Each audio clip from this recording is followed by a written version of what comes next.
There you go. All right, I think it's 9:02, so I want to make sure we're being respectful of everyone's time and go ahead and get this kicked off.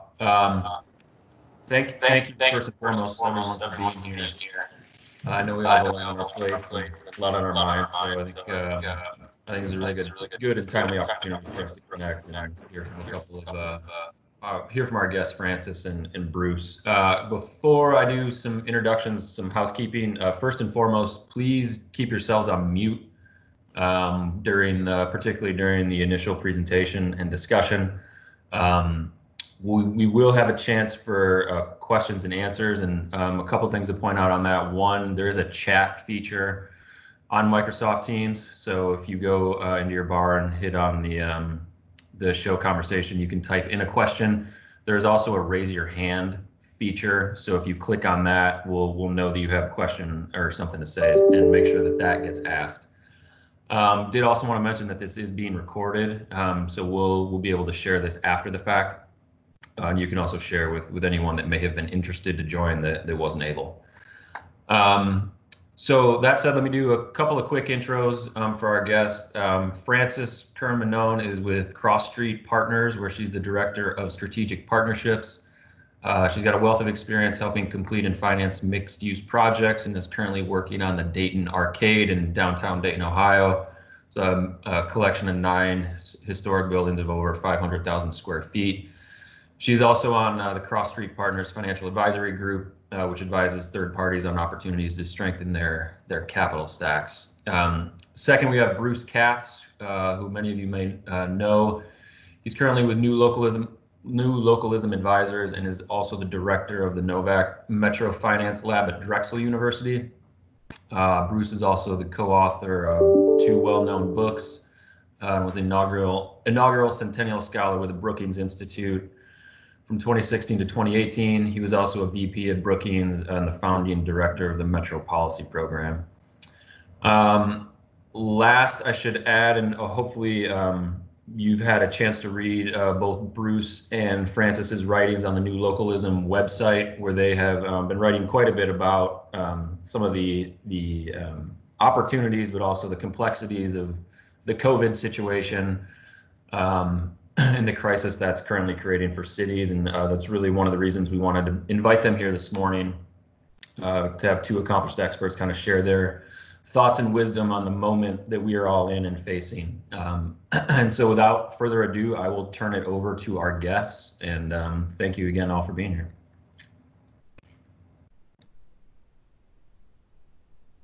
Thank you, Tim. Let me do the slide share, and I apologize for rushing in late. We were doing a corporate-wide meeting this morning with regards to the unrest, and that got difficult. Tim, let me know if you can see as I'm displaying. Yeah, you are up. I'm going to go to actual slide share.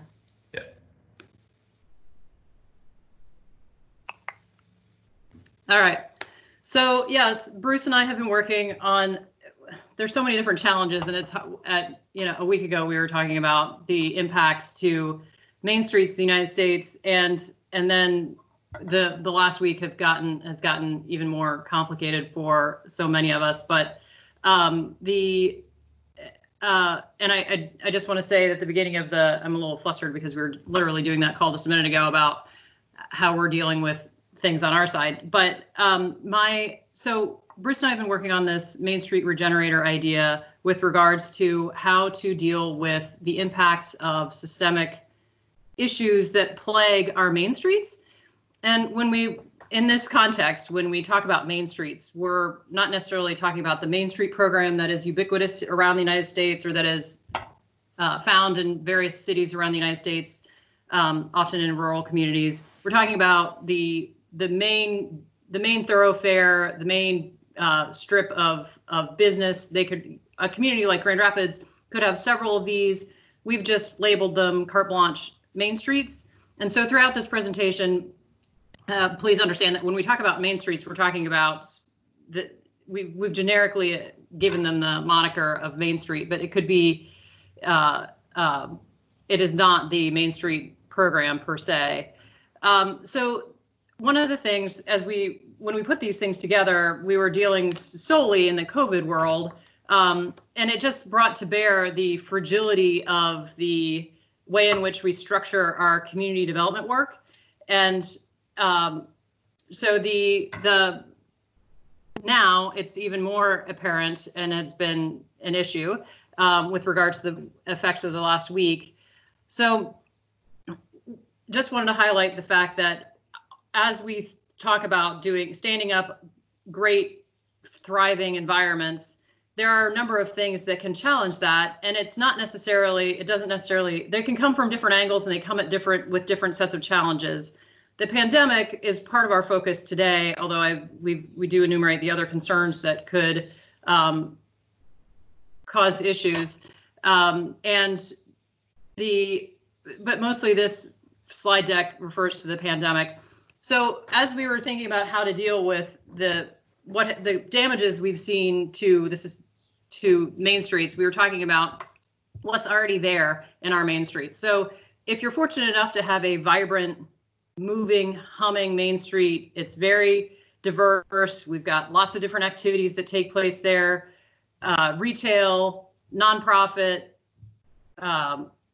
commercial office space, housing, all of which make up a dynamic ecosystem, which really makes our communities sing. And this is another cross section.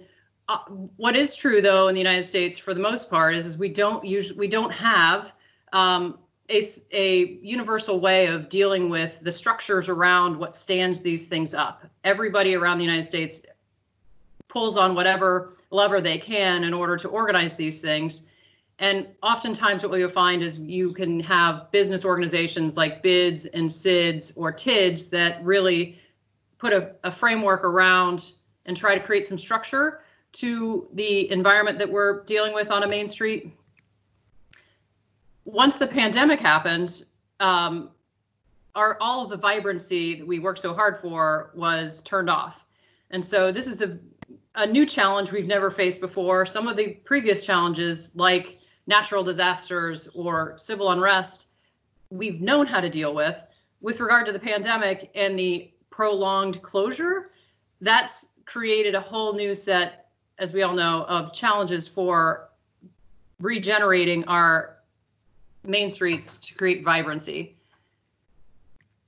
Our concern with how things are going to play out in the long run, if you look at the statistics, so in order to get our arms around what the impact of a pandemic might be, in addition to looking at how historically pandemics have treated communities, you can also look at things like FEMA has put forward a number of different studies and research on how the impact of natural disasters has played out for main streets. And in situations like that, if you're specifically looking at natural disasters, the 1 in 4 businesses don't survive the initial blow, and then the statistics go up dramatically from there. So that's one issue, and I don't mean to alarm people by going to the FEMA statistic, but it's important to understand what we're going to have to build back from. The other thing that we started to take into context was, as the dialogue around the United States has been focused specifically on small business, rightfully so, but with a Main Street situation, the individual small businesses are dependent upon the individual small businesses around them.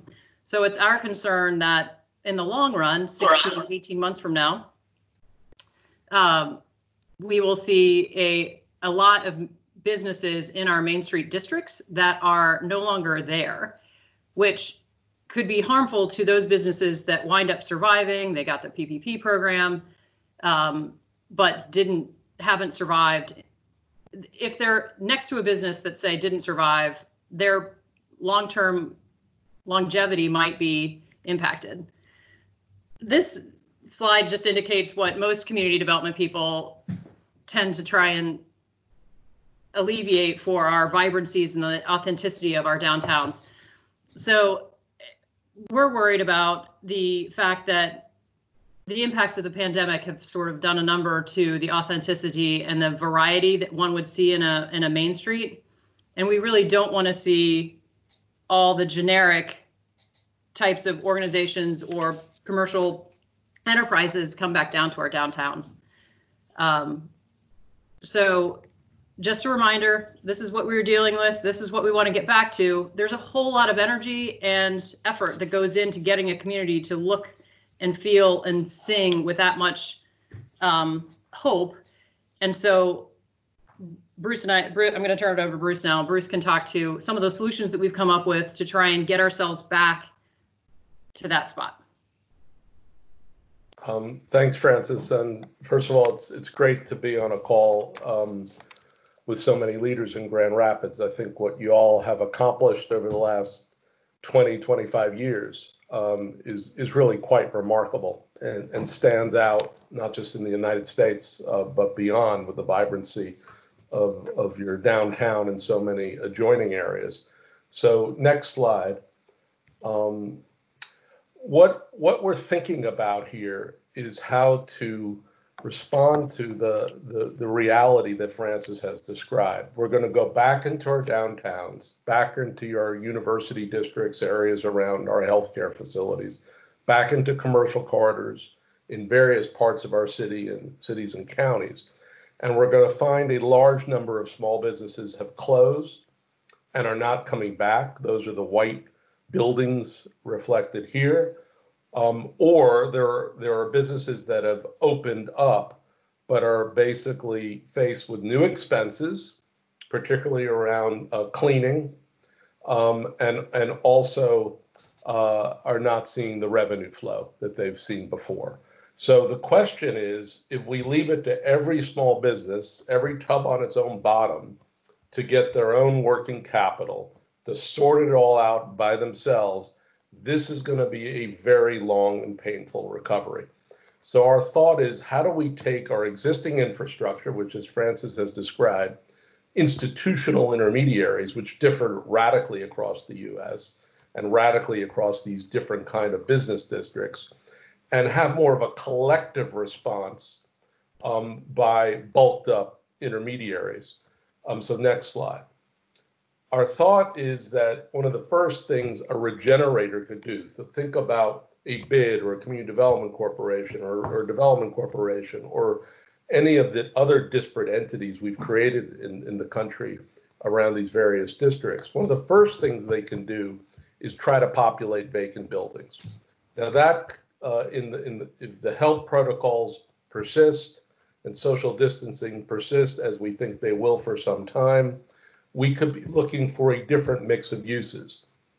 My sense is that we will see a surge, if we have the right kind of federal resources, in community college students, in workforce development programs. So perhaps some of the space in our commercial corridors and main streets could be used for that.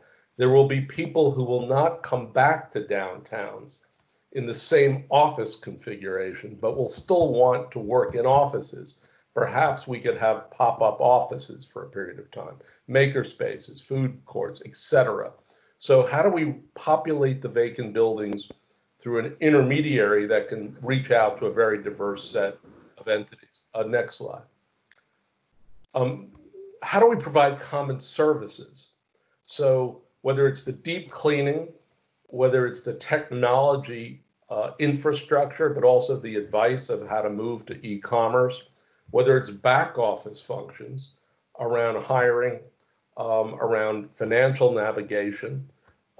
It's clear a lot of small businesses are going to need help. And right now, in many parts of the country, they don't really have a particular entity to go to, particularly in disadvantaged neighborhoods. So perhaps the regenerators can provide some of these common services, purchase in bulk, reduce price, and reduce expenses for individual businesses. This is fairly common in Northern Europe, where they have more of a collaborative, cooperative kind of model. We want to bring that to the US in the near term. Next slide. There could be a situation in multiple districts where a regenerator could be the master tenant. Many of the owners of buildings in these districts are also small businesses, right? We've tended to focus on the front end business, the restaurants, the coffee shops, the nail salons, the barber shops, but the owners of many of these buildings are also small businesses, and they're not potentially getting their rent paid. So we don't want to have the domino effect of first businesses failing and then landlords failing and on and on and on. That's basically the Great Recession all over again, ad infinitum. So perhaps they can be a master tenant, stabilize the commercial corridor for a period of time. This could be a 2 or 3 year period, and basically, so to speak, pay the rent. Next slide. Particularly given what just has happened, we're going to have a series of distressed properties in many of these commercial corridors. And what could happen over the next several years, depending on the trajectory of the post-COVID, post-unrest recovery, is a series of distressed properties going into the hands of urban land banks or going into the hands of other nonprofit redevelopment intermediaries.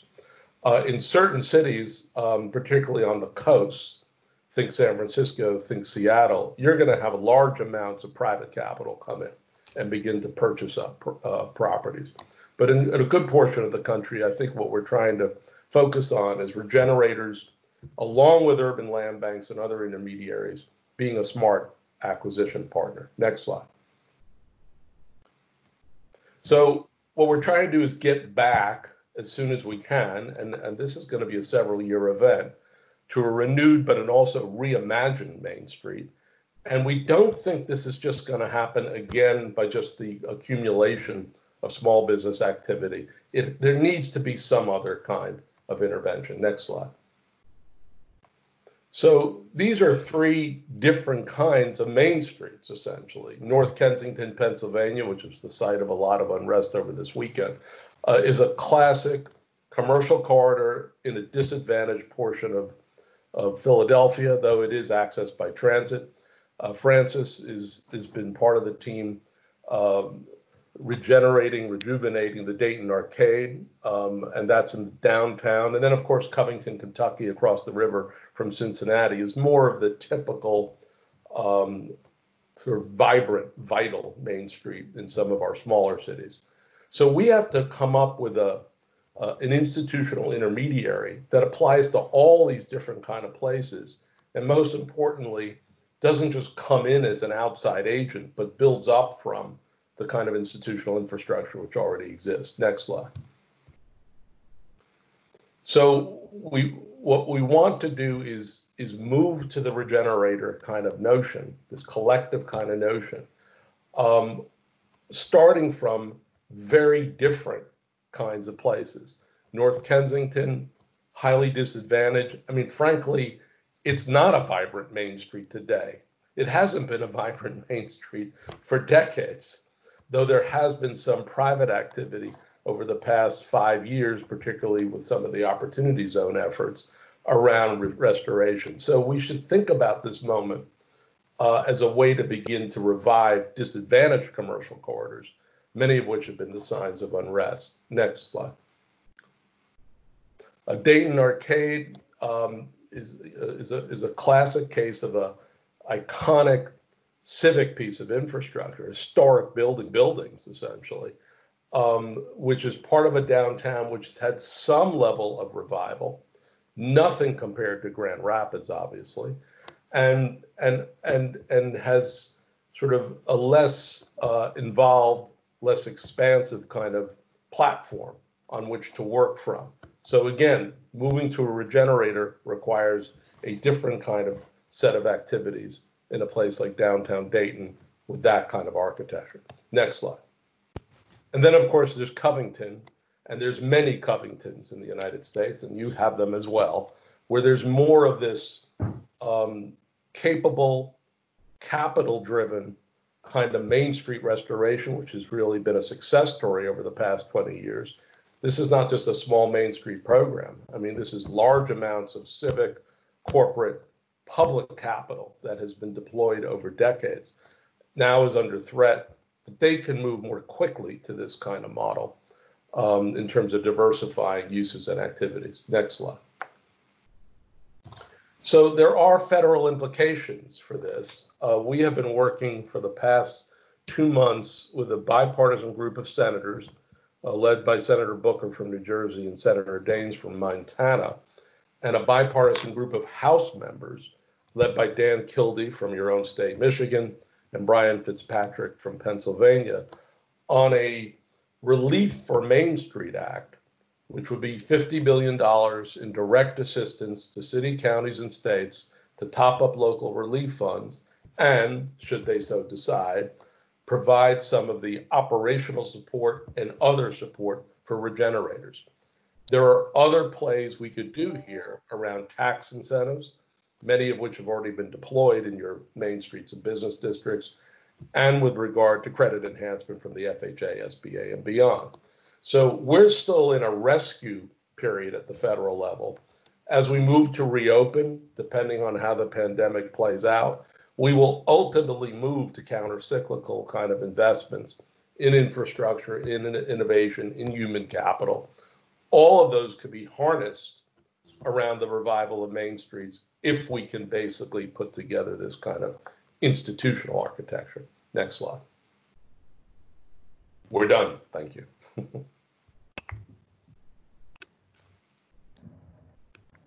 Thank you for that, Bruce and Francis.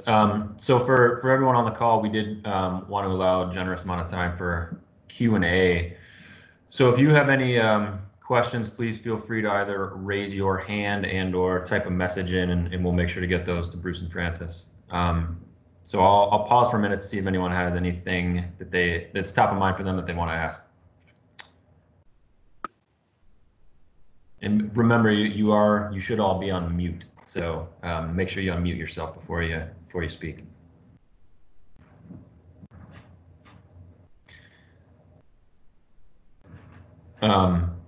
Not seeing anything at the moment. Maybe while we're oh, go ahead. I have a question. Sorry. Go ahead. So say Covington, Kentucky, the successful model you've talked about. What was their capitalization of their regenerator? How much capital do they have? How much do they invest on an annual basis? What kind of targets did they set? So they haven't formally created a regenerator yet, but the stand-up of the Covington Main Street over the past 15 to 20 years has been supported by a lot of private capital, and not different from most other places. Several either traditional philanthropies or wealthy families that have basically not for the entire Main Street, but for certain portions of it. And that's why when Francis showed that initial slide, there was such a diverse set of uses, and also residential on the second and third floors. So it's your classic Americana Main Street, right? Retail on the bottom, financial institutions, 4 banks, entertainment, movie theater, and then on second and third floor, residential. So they're primed to move more quickly to this collective kind of model, just given that backstop they have. Obviously, when we move into many disadvantaged communities in the U.S., we don't have that, right?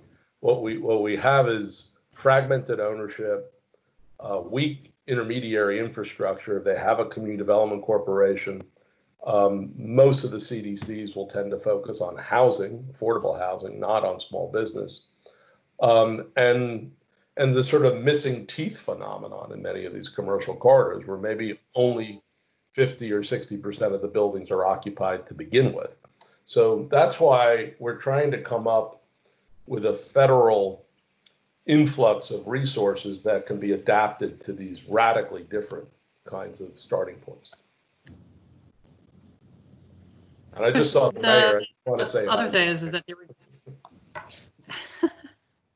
the regenerators, the idea for Main Street regenerators is new in the United States. Community development corporations concepts, those are used all over the United States, but what is not necessarily happening is they're not standardized to a degree. There's some reasons for that, but as people approach their communities in different ways, they come at it from different angles. And one pillar of the ideas behind the Main Street regenerators is that there would be a shared focus on the issues. And because honestly, we've been dealing nationally and federally with small businesses individually, but unless we start thinking about the issue as a whole problem, it's going to be harder to stand them back up.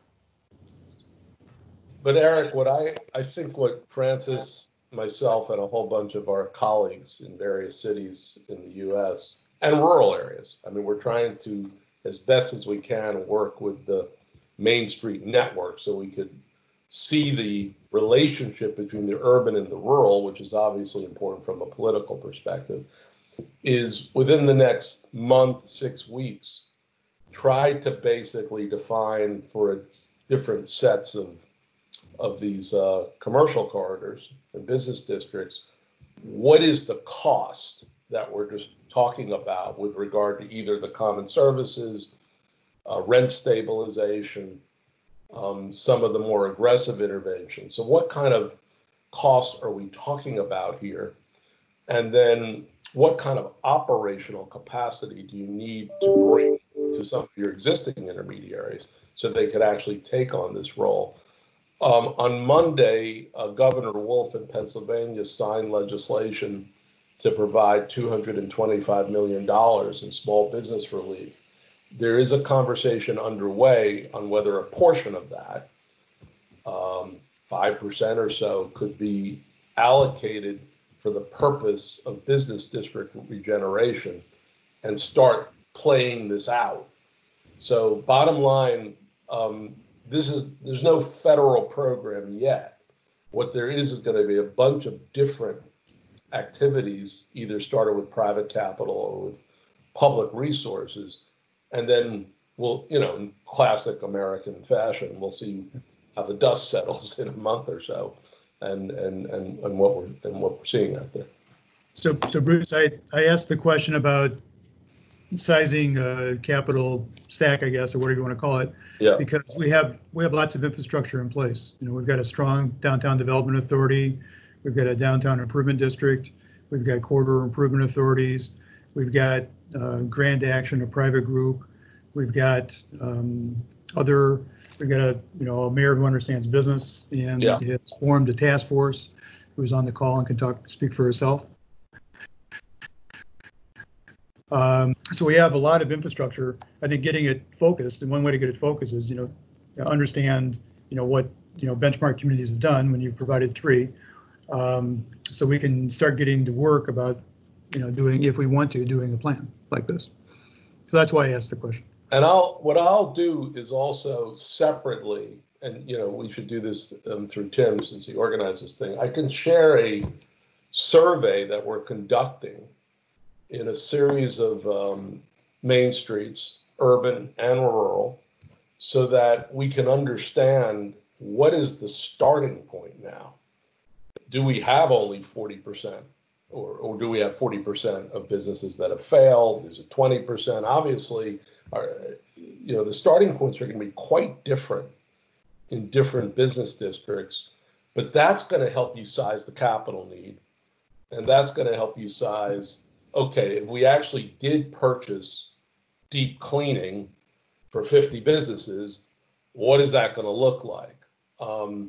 If we're dealing with some of the technology infrastructure, which in many respects probably is not the platform of technology, but helping individual businesses move to e-commerce, what's that cost? That's what we're going to try to start doing. It's all these places taking stock of what they now have, and then beginning to do the assessment. And you guys are better organized, frankly, to start all this than most places I deal with, which infrastructure is pretty weak. So they're going to have to build it back up. Thank you. Birgit, I see you have your hand up. Bruce, in your fine print under the federal programs with incentives, et cetera, you listed opportunity zones.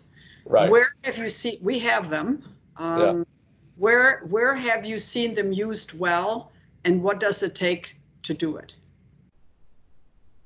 So opportunity zones, which came out of the 2017 Tax Act, is an imperfect tool. Let's just start with that.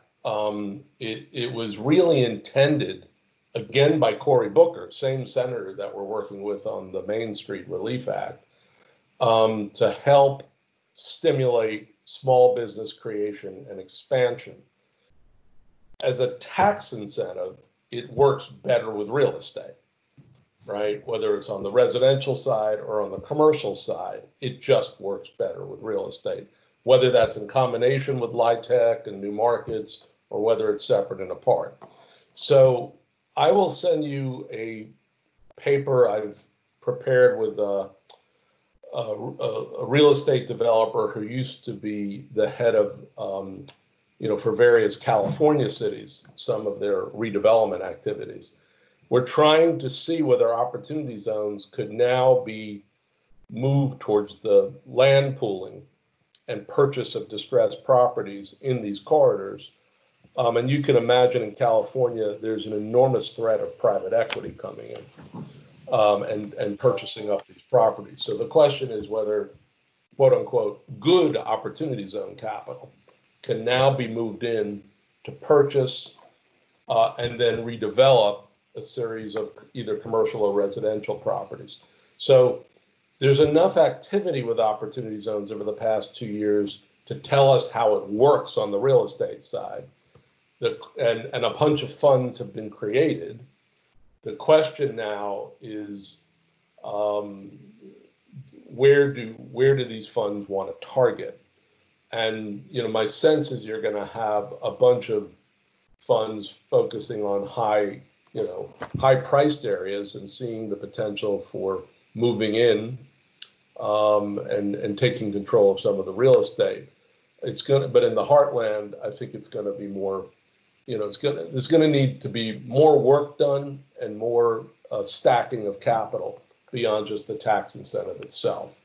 So I'll share with everyone the papers. They're still draft, because we're trying to take a tool that was prepared for one kind of economic environment and basically convert it for a radically different economic environment. But any and all thoughts, none of this stuff has been published yet. So we're just putting it out there for people to beat up. If I could ask a follow-up question, are you concerned that particularly with opportunity zones, you will have speculators move into some of these areas like there happened after the housing crisis 12 years ago, and we are creating a bigger problem than we had before? Yeah, I'm deeply concerned about a repeat of what happened post-2009. I don't think opportunity zones are going to be the vehicle for the big vehicle for that, because there's a lot of constraints on the aggregation of capital for opportunity funds, right? I think there are large real estate funds in the United States which had been constructed pre-COVID, which now potentially could be bulked up. They are going to be intensely focused on, we all know the places, right? Oakland, Seattle, the New York metropolitan area moving into Newark. That's where those private funds are going to be focused. I don't think opportunity zones will be the same level of capital that is already being built on the private equity side. So it may, in certain circumstances, contribute to this, but I think we've got a bigger issue, which is private capital that's been accumulated absent any tax incentive. So yes, we're worried about it, and we're starting to track it.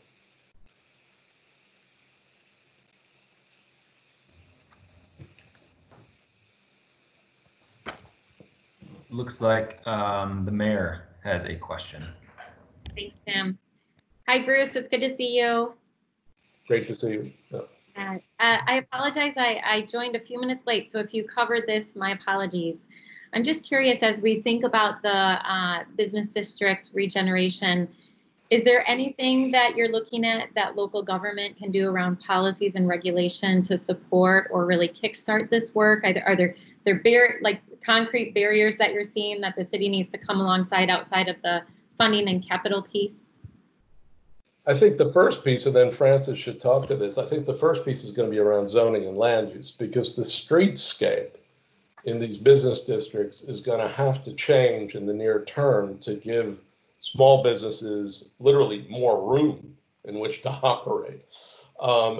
Because we're now entering the summer months, the return of vibrancy, obviously social distance, and respectful of health protocols, could be aided and abetted by sort of relaxation of zoning and the use of the public realm for private activity. And we've already begun to see that as businesses, small businesses, restaurants and bars have spilled out into the streets. So street closures plus, the enabling of on-street activity, and which can include curbside pickup, but also more importantly, just the ongoing, sale of food, goods, services.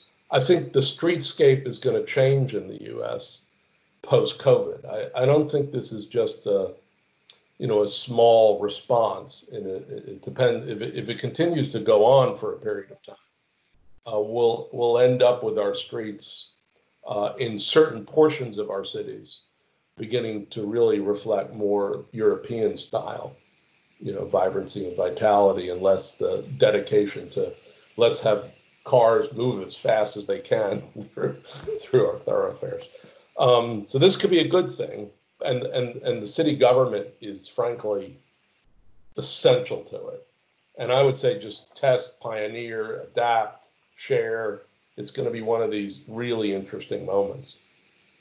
Well, I see Birgit over there with her thumbs up and clapping. So you just well, I'm clapping because Mayor stood up a task force several weeks ago, and one of the very first conversations we had as a group, I think there, 19 or 20 of us, is exactly what you just described.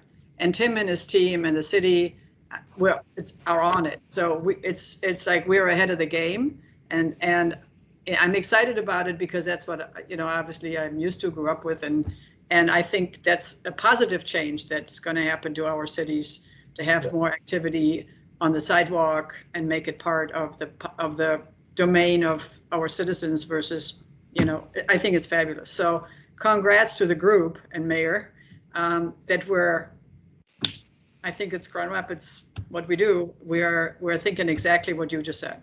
So Mayor, I would add too that this is one of my favorite topics because in America, we don't value adaptive reuse of buildings in our structures, and we make it more difficult for people to do that than it needs to be. We also, in our cities, our communities, infill development is harder than it ought to be. So on the back end of one of the efforts with what part of the efforts Bruce and I are working on is trying to make things much easier for us it can't take us 10 years to get back to the vibrancy. So let's remove the barriers, like you were suggesting, to what was causing that in the first place. Some of those are access to capital that Bridget was just speaking to as well. But infill development and adaptive reuse is not something that we make very easy in the United States. Whether that can be dealt with on the city level in Grand Rapids is an issue that might be more specific to the state level, but we can certainly encourage it more. Can I raise one other issue, which is something that in the U.S., a few places like Cincinnati and Cleveland have done a very good job around, but most places have not, which is how do we use procurement spend, either at a government, universities and hospitals, or large corporations, to provide stable, consistent demand for the formation and growth, particularly of businesses owned by people of color. So Cincinnati is a big success here because Kroger and P&G have had a supplier diversity program really for 40 years. Cleveland is more, Cleveland Clinic, Case Western, Cleveland State, providing that sort of base of procurement demand. And I think going forward, what we need to do is routinize this, quantify it, right? Because I don't think many places even understand how large the purchase of goods and services are by these major anchor institutions, including corporations. And so a targeted focus here could again accelerate the recovery both of downtowns, university or hospital districts, and then ultimately into neighborhoods. So, we tend to focus on this as almost like a peripheral thing. I actually think business demand and jump-starting business demand is going to be a central component of the rebound.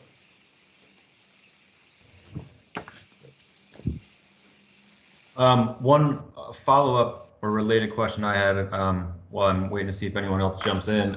You both, Bruce and Francis, I think have written about the opportunity that community colleges could play in some of the rebuilds, particularly in downtown.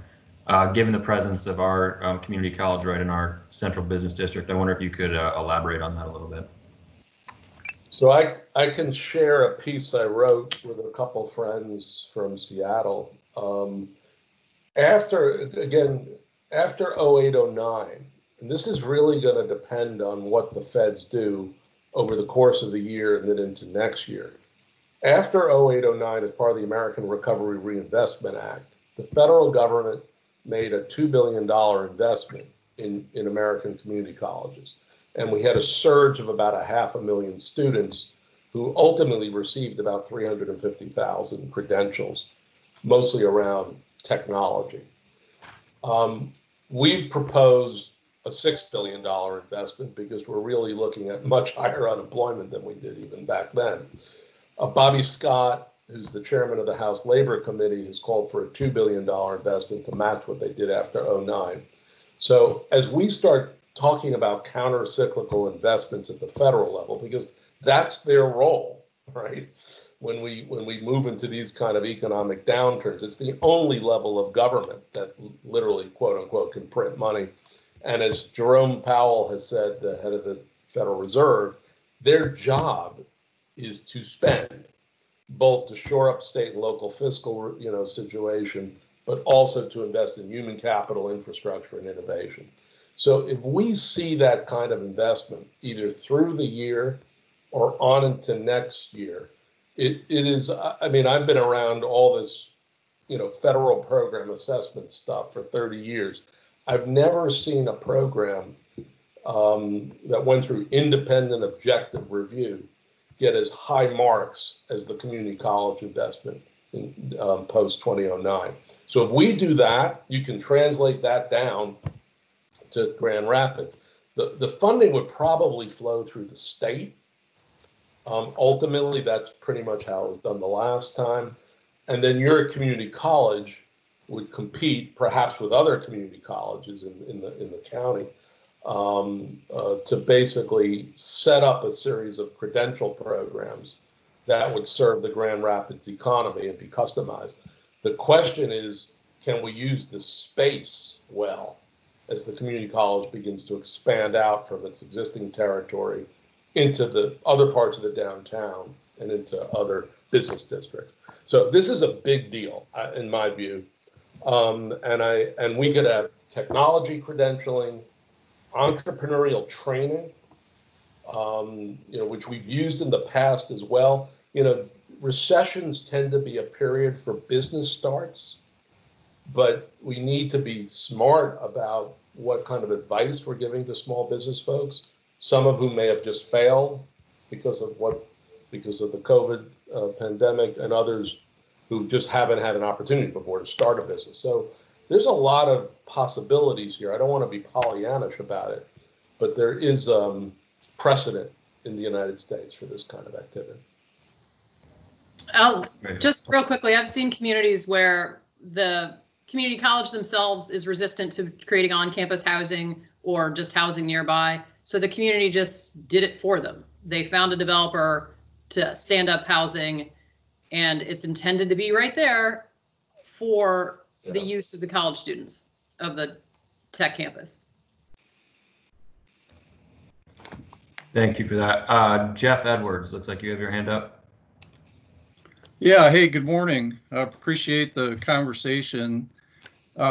Before COVID, and then of course the riots that occurred over the weekend, in addition to recognizing the need to bolster our downtown businesses and make those investments, there was also a recognition that for our size city, we needed additional downtown residents to actually support and continue to grow downtown business. And I think roughly from discussions I've had with Tim, we were maybe 6,000 to 7,000 people short of what a city our size really needed in order to, again, maintain and grow that downtown business community. So I'm curious what your thoughts are, a little bit COVID, but maybe more so with some of the violence and issues that have occurred in downtown, what we could do to encourage people to want to move downtown, to want to continue to make those investments to expand residential downtown. I could take a stab at this, but I'll just give you a Philadelphia comparable, okay? Because I think some of the challenges we have in the U.S. is that the capital that we provide for housing production and preservation tends to be heavily weighted to people at 60% of area median or 80% of area median income. And so in Philadelphia, what we're trying to work through is a capital stack that would be first and foremost fueled by the sale of public assets. So publicly owned buildings and publicly owned land as a first in public contribution. If we do that in Philadelphia, and Grand Rapids probably has some comparables, and again, the theory here is that we may see our urban land banks bigger than they are today because of acquisition of distressed property. So this is just not an immediate issue. It's, let's say, extends over the next 2 to 5 years. Then we can construct a capital stack with, conventional bank debt, probably some concessionary capital, the main public contribution being a dollar, transfer of a property. And then we probably can begin to serve 80 to 120% of area median or 80 to 150% of area median. I used to be chief of staff at HUD, so I can get real geeky on all this stuff really fast. But thinking through the capital stack for workforce housing, particularly located in downtowns, unless the federal government or states provide different kind of tax incentives, which have a broader kind of focus on who's supposed to be served, I think we're going to need to be more creative with tools around public asset disposition. And going back to Birgit, comment before, this is principally how they finance workforce housing in Hamburg and some of the Northern European cities. They don't do it off of federal tax incentives. They do it off of public asset disposition. So I completely agree with the goal here of setting those kinds of, ambitious expansion of housing in the downtown and greater downtown area. I think the capital stack has to be rethought because we don't really have a federal system, of tax incentives really geared towards this.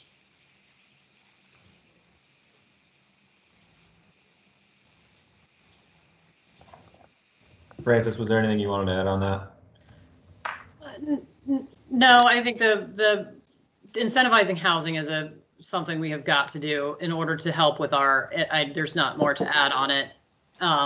The stereotypes around the LIHTC housing or subsidized housing, oftentimes in the United States, we think, great, we've gotten better housing in our communities, when really the housing is market rate and it's not really for everyone. So there should be a concerted effort to stamp down those stereotypes around what subsidized housing brings. Yeah, that would be my response to that one. Yeah, we used to do 80-20 deals in the US, 80 market rate, 20%, low income. A lot of that was state driven as much as federally driven. I think we should be thinking about a different suite of housing incentives. I don't think we have the right mix right now. And it's sort of a bit tired over the last 15 years because we've relied on certain tax incentives which don't quite fit the various market possibilities in our cities today. So they're all, the low income housing tax credit was basically written in 1986. So it's persisted a long time. It's produced a hell of a lot of housing. It doesn't quite fit the kind of market environment we have in many of our cities today. Yeah. Tim, can I make a comment? Please, please. So Bruce, I don't know if you are aware of this. Unfortunately, we did have a county land bank that was dismantled a couple years ago. So now we're working with the Michigan Land Bank, which is not ideal. So there's legislation which would allow our city to create our own land bank. And we've been working on that. But it sounds like that's a really important tool as we move forward, which I've long been an advocate for, but I should probably move that up on my priority list. Yeah, I think urban land banks and what in Europe would be called public asset corporations, which, you know, Helsinki, Copenhagen, you know, the Dutch, all of them have this stuff. I mean, and they tend to be more integrated than in the US. So in the US, what we tend to have are public authorities, like convention authorities, stadia authorities, port authorities, airport authorities, you know, if you're lucky, parking garage authorities. That's the best job to have in the US. And then land banks. And I think this could be a moment where we could unify first our understanding of what assets the public sector owns within sort of target territories like central business districts, greater downtowns, universities, and then have a smarter strategic disposition, you know, sort of process. So this is something that could come out of this period, because if it's anything like 08, 09 for the heartland, right, the coast will be different. The coast, I think the private equity folks are looking to purchase, going back to Bergen's thoughts. I think for the heartland, getting control of what the public owns and transferring it in a smart, you know, transformative way, I think could be a way to accelerate the recovery. Yeah, I would suggest too that it's public. Public means public, not just city. So county, state, it should all be on your list, even though you don't control it. Yeah. That's a barrier issue that's really stymieing a lot of communities too. I think that's a great legislative proposal to move through, like now. And Dan Kildey's thinking about urban land bank legislation at the federal level, which is highly unusual. Never really been done before. So, you know, Dan obviously gets this. And I think he's found a couple fellow travelers in the Congress. Yeah.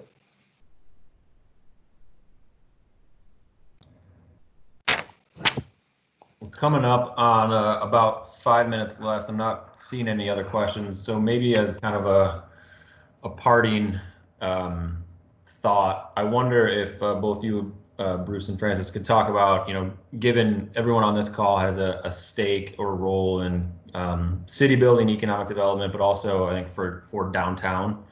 I wonder if you could give us some of your thoughts on what role and opportunities organizations like DGRI, but more broadly, what downtowns, what they can mean for recovery, both from the COVID, but also I think everyone has top of mind the civil unrest that's going on. So I wonder how you see downtowns leading in that recovery conversation, both for economic development, but also in the social equity, social racial justice conversations that are going on. I'd love to hear your thoughts on that.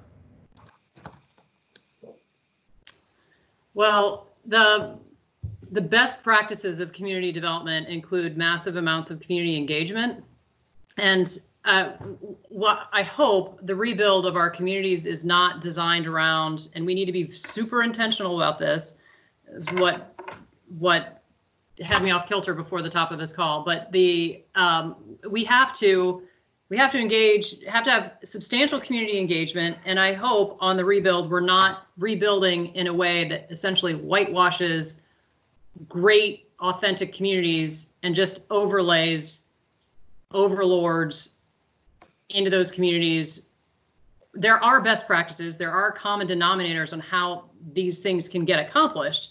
But that doesn't mean, and our intention for sure is not to literally whitewash because of a pandemic. I'm using that in a sanitation way. Our communities. Yeah, I'm just to build from that. So I think what we have to commit to in very rapid time here is really a step change in the number, size, and scale of Black-owned businesses and Brown-owned businesses in the United States. I think what the pandemic has showed has been a disparate impact on Black and Brown-owned business because they tend to be sole proprietorships or enterprises with a few employees. They tend to have few capital reserves, low revenue, and they tend not to have traditional banking relationships. And the federal relief package done through PPP basically favored enterprises that had friendly banking relationships. Well, that doesn't exist for many Black and Brown-owned business. So prior to the pandemic, Mike Bloomberg and others were calling for a doubling of Black-owned business in the United States over the next decade. We may have lost 40 to 50% of Black-owned business in this pandemic. The unrest, I think, has complicated that, but frankly, it's been the economic shutdown that led to the closing of many businesses. So what cities have to do, and it really is a localized phenomenon, because the federal government never thinks in terms of ecosystem. They just send, vertical tax incentives or compartmentalized loan products. They don't really think about the ecosystem. Cities have to create a small business ecosystem building off their downtowns and their anchor institutions to grow Black and Brown-owned business. That's the only way we're going to reduce racial disparities on income, health, and wealth. So we're doing a lot of work around this, and the Regenerator, because of business districts, where many of these businesses tend to co-locate and concentrate, is a critical path here. Because what we literally have done in the US is just told every individual enterprise, you're on your own, figure it out, and then hopefully it turns out for the best. Well, that's crazy. I mean, when you think about it. So I think this pandemic and now the unrest could prompt us to move to more of these collaborative, collective models that have been tried and true in Europe for centuries. I mean, the guild system, for example. So that's what we're trying to work out here, adapted obviously to our experience and culture and financial system. But that finally we may have an opportunity to do some of this. Yeah, I think there's a reticence in the United States to do co-op anything, and there's ag co-ops. There's right. Co-ops are somehow we've gotten away from that in our history, and we've used co-ops and cooperative management for years. But then in recent years, it seems as though that is not something that became it became too much of there's stereotypes around those co-ops that then make it something people don't want to use. Un-American. It's not un-American, it's a co-op. There's nothing un-American about a co-op. Yeah, if I can jump in here, one of our largest employers, now called Spartan Nash, used to be called Spartan Foods, started off as a co-op 110 years ago. Yeah. Right. And now it's a multi-billion-dollar enterprise, right? Yeah. I think in the United States, co-ops, when somebody says co-op, the next is like late 60s hippies. Absolutely. Communist. Yeah. Right. Well, we've all been growing our hair just because we can't get a haircut. But other than that, I notice a lot of beards these days. Tim, thanks. I've got to drop off to do some other. Yeah. No. Thank you again. We're just past 10 o'clock, so I just wanted to say thank you both for making yourselves available and for the conversation this morning. We have a couple of follow-up items, and I'll be sure to share those with the group. But just wanted to say thanks again, and thank you all for joining us this morning. Okay. Thank Great you. to see everyone. All right. Take care. Have a good day. Soon. Please. Yes, we'd love to have you.